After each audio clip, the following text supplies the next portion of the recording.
Saya ingin sepakati dulu bahwa sebetulnya kalau kita bicara akhir zaman dengan diutusnya Rasulullah SAW, maka itulah sudah masuk dalam ruangnya akhir zaman itu. Ya, cuma kita belum katakan berakhirnya zaman, kita baru katakan akhir zaman. Ya, artinya apa? Kita berada di penghujung kehidupan dunia, ya, dan akan dekat ke akhir kehidupannya, artinya selesai di dunia ini, karena dengan risalah selesai, maka tinggal umat menjalani sampai batas yang Allah tentukan. Ya, batas waktu yang telah Allah tetapkan. Kalau menunjuk kepada waktu spesifiknya, detiknya, menitnya, sampai jamnya, disebut dengan sa'ah namanya, as-sa'ah. Ya.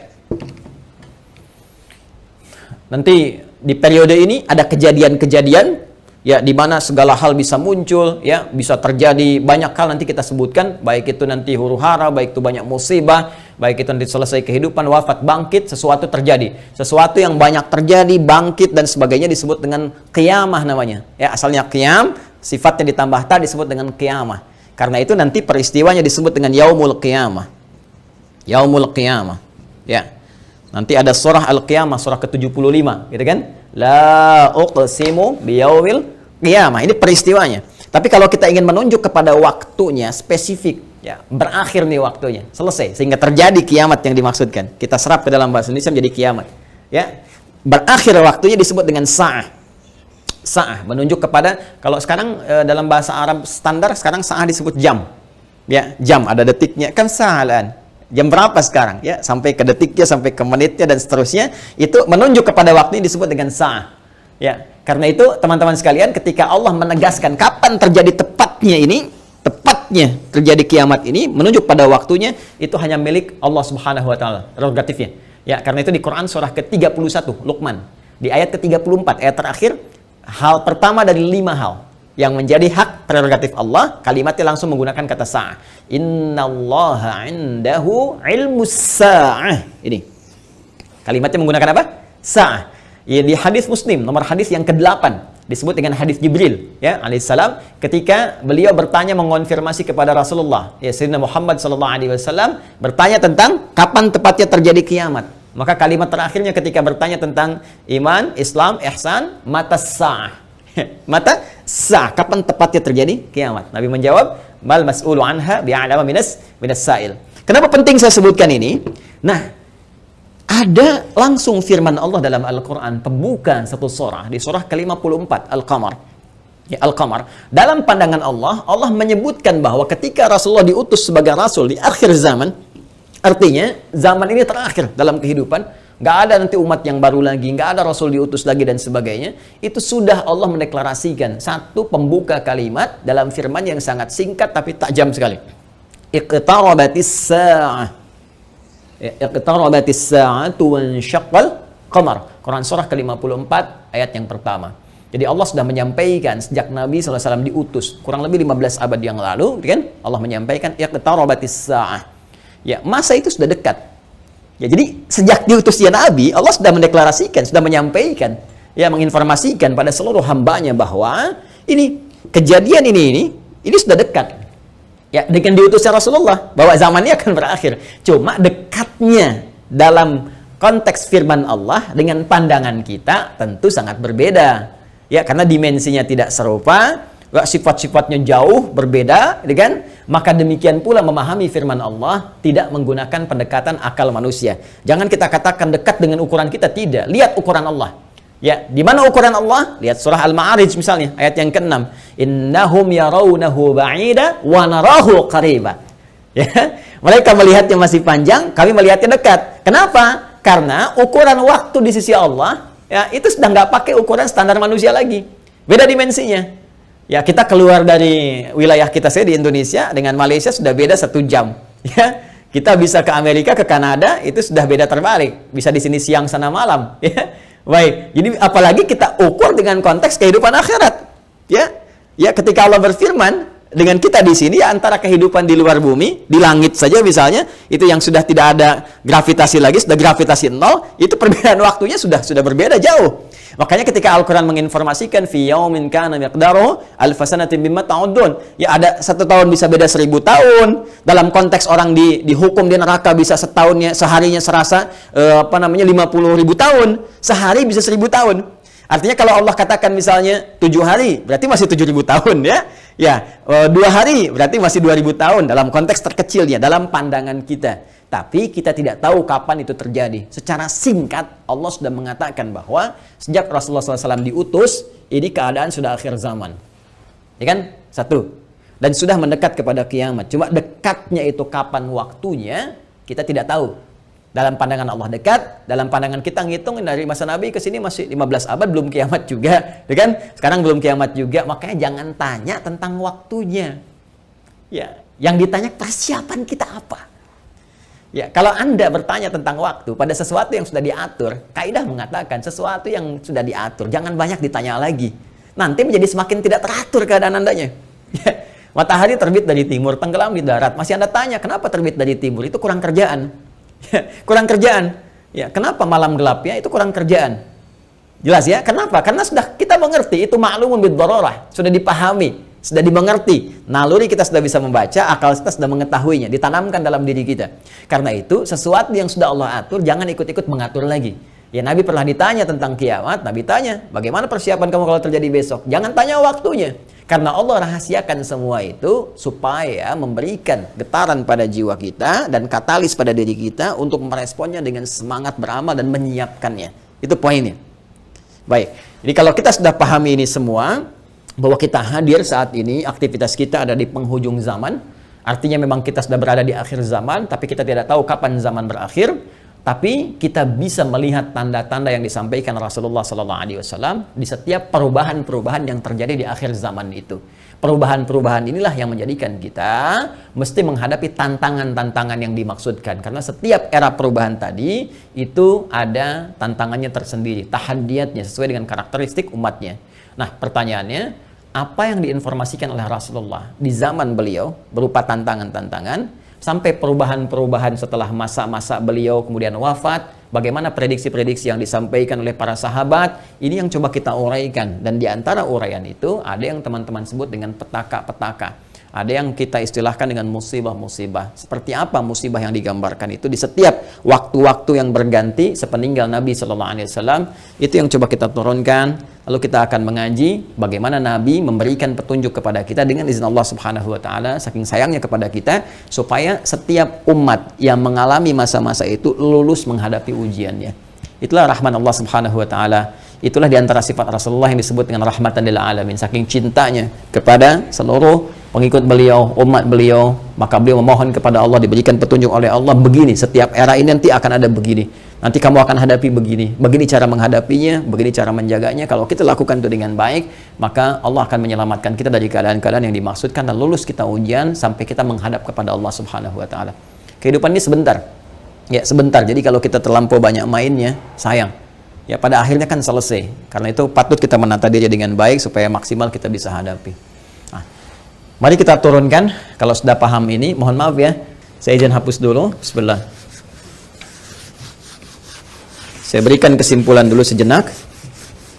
Jadi jangan lantas nanti diartikan akhir zaman, kiamat gitu kan. Padahal kita juga sedang di akhir zaman sekarang. Dan Rasulullah diutus Rasul akhir zaman. Sekarang kita ustadznya ustadz akhir zaman gitu kan. Dan kalau ada presiden akhir zaman, menteri akhir zaman, lurah akhir zaman. Termasuk juga sekolah-sekolah akhir zaman dan sebagainya. Tapi zaman itu sampai berakhir seperti apa tahapan-tahapannya, bagaimana ujiannya. Itu yang kita lihat.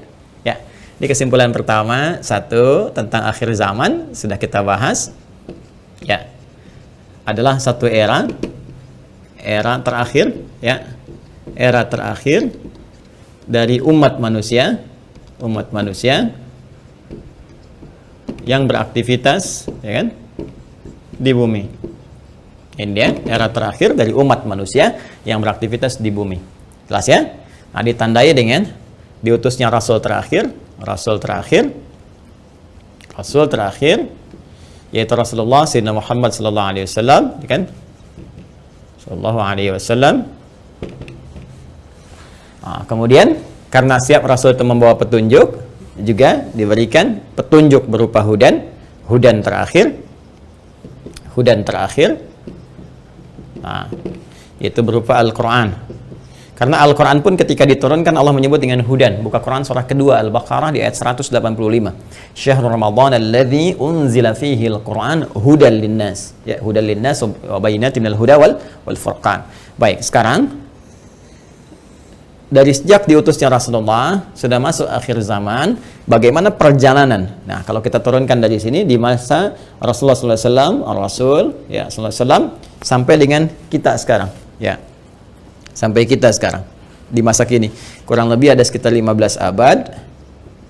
Nah, sekarang kita akan bicara tentang bagaimana Rasulullah SAW menyampaikan tentang berita-berita nubuat itu tentang berita besar yang terjadi dibawa oleh utusan. Ya, orang menyampaikan nubuat disebut dengan nabi, pembawa berita besar. Beritanya disebut dengan naba, karena itu ada surah An-Naba. Ya, amma yatasadun 'anin naba'il 'azim, ya. Nah, ini nanti ada nubuat-nubuat beliau yang disampaikan kepada para sahabatnya, terlacak sampai dengan ke kita tentang peristiwa-peristiwa yang terjadi di masa-masa sampai mendekat kepada waktunya berakhir, as-sa'ah, ya, as-sa'ah. Ya. Ini karena akhir di sini akhir selesai gitu, nggak bisa ditulis lagi, dan karena kita di sini ya dekat ya, tapi kan nggak tahu masanya kapan. Jadi kurang lebih ginilah ya, supaya agak ngeles sedikit bahwa papan tulisnya udah nggak cukup. Jadi gini ya, teman-teman sekalian, ya turunkan ke sini. Baik, sekarang saya beri contoh begini misalnya. Ya, ini hadis yang populer saja, saya langsung ambil dari hadis riwayat Muslim. Hadis riwayat Imam Muslim. Ya, nomor hadis yang ke-8. Nanti ada bab tentang iman, Islam dan ihsan. Ya, dikenal juga dengan hadis Jibril dan banyak dikutip oleh para ulama, termasuk juga Al-Imam An-Nawawi dalam Al-Arba'in. Dari 42 hadis beliau mengutip ini, teman-teman sekalian, di hadis yang kedua setelah innamal a'malu binniyat masuk hadis ini. Ya, an Abi Hafs Umar bin Khattab radhiyallahu taala anhu, qala bainama nahnu julusun 'inda Rasulillah sallallahu alaihi wasallam, ittala 'alaina rajulun shadidu bayadis thiyabi, shadidus sawadis sa'ari, la yura 'alaihi atharus safari. Nah, kemudian setelah itu dia datang kepada Nabi sallallahu alaihi wasallam, fajalasa ila Nabi sallallahu alaihi wasallam, fasnada rukbatayhi wa wada'a kaffayhi ala fakhidhihi, faqala ya Muhammadun akhbirni 'anil Islam, dijawab oleh Nabi, akhbirni 'anil iman, dijawab oleh Nabi, akhbirni 'anil ihsan, dijawab oleh Nabi, terakhir kemudian matas sa'ah. Ya, bertanya tentang tanda-tanda as-sa'ah. Kapan ini ya terjadi tepatnya kiamat? Nabi menjawab, mal mas'ulu anha bi'alami min as-sa'il. Ya, tidaklah yang ditanya lebih tahu daripada siapa yang bertanya. Ya, tidaklah yang ditanya lebih tahu daripada yang bertanya. Jadi yang ditanya Rasulullah SAW ini kan Jibril, dekat dengan Allah. Allah Subhanahu Wa Taala berikan wahyu lewat Jibril sampaikan kepada Rasulullah. Tentunya ya malaikat Jibril lebih tahu dibandingkan dengan saya. Ya, ini juga pertanda ada dua hal. Pertama, pertanda ujian yang disampaikan malaikat kepada Nabi Muhammad supaya tidak mengarang sesuatu di luar apa yang Allah wahyukan kepadanya. Dan ini membenarkan risalah Nabi Muhammad SAW.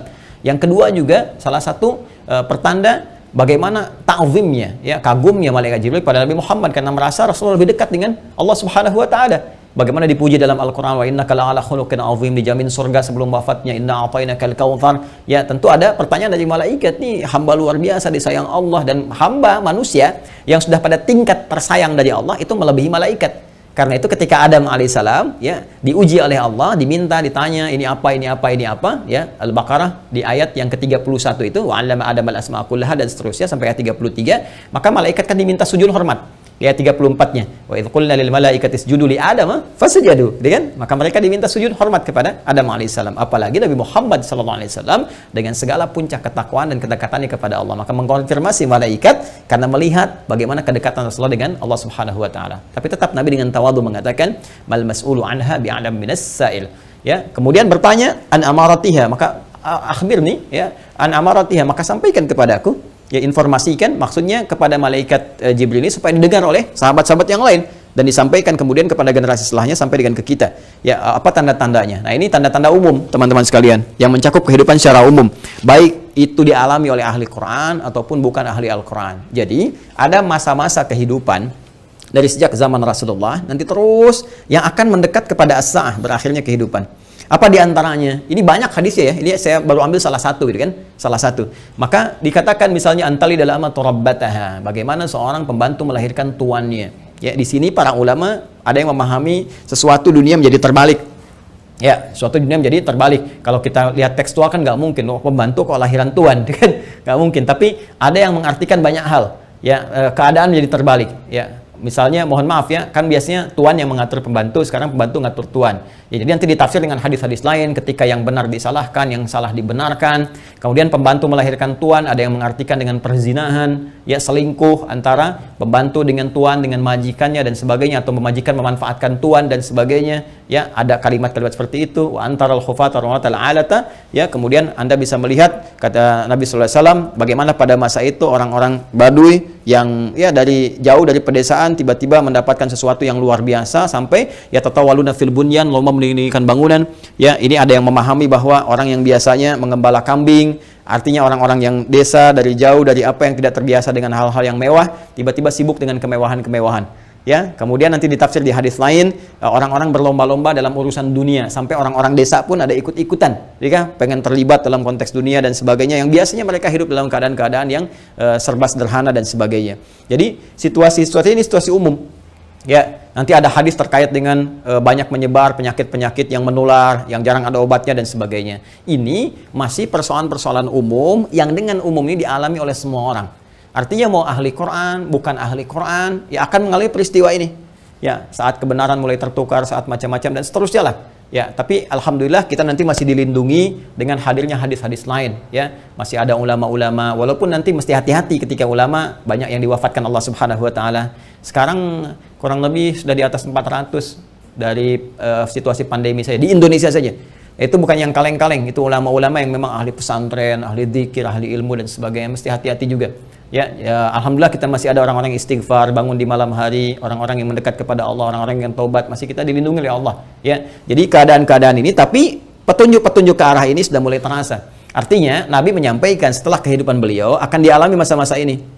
Ya, jadi masa-masa ini sudah terjadi fitnah kubra dari masa tabi'in, ya, dari masa sahabat akhir-akhir ke tabi'in. Setelah itu kan ada juga peristiwa-peristiwa ini. Sampai juga di kita sekarang pun kita rasakan peristiwa itu. Tapi jangan disimpulkan berarti besok kiamat.